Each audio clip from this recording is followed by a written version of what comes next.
இது மாதிரி செஞ்சு பாருங்கள். கருவாட்டு தொக்கு டேஸ்ட்டு சூப்பராக இருக்கும். வாங்க எப்படி செய்கிறதுன்னு பார்க்கலாம். கடாயில் தாராளமாகவே நல்லெண்ணெய் சேர்த்துக்கலாங்க. நல்லெண்ணெய் சூடேறினதும் கடுகு போட்டுக்கலாங்க. கடுகு நல்லா பொரிஞ்சோடனையும் 5 பெரிய வெங்காயத்தை பொடியாக கட் பண்ணி இதில் சேர்த்துக்கலாங்க.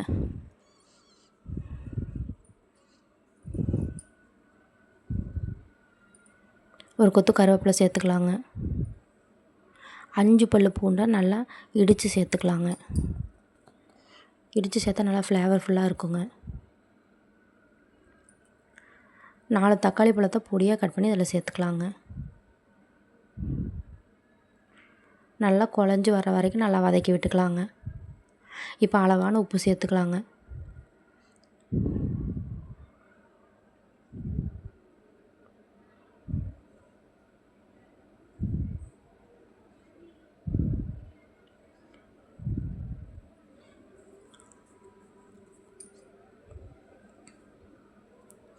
அரை ஸ்பூன் மஞ்சத்தூள், 2 ஸ்பூன் தனி மிளகாய்த்தூள் சேர்த்துக்கலாங்க. நீங்கள் வேணும்னா குழம்பு மிளகாய்த்தூளும் கூட சேர்த்துக்கலாங்க.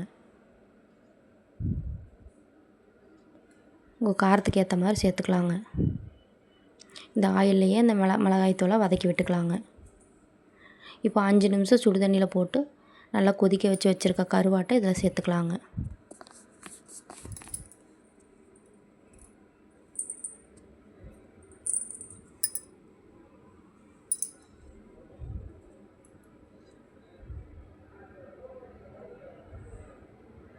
இப்போ நல்லா கருவாடு தொக்கு நல்லா வெந்து வர்றதுக்கு 1 டம்ளர் தண்ணி சேர்த்துக்கலாங்க.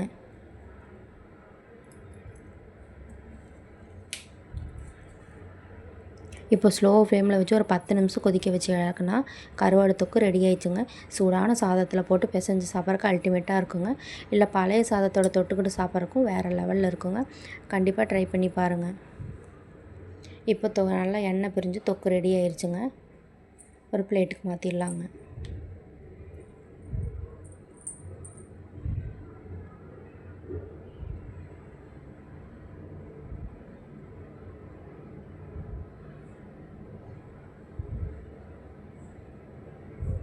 இப்போ கொத்தமல்லி தழை தூவிக்கலாங்க.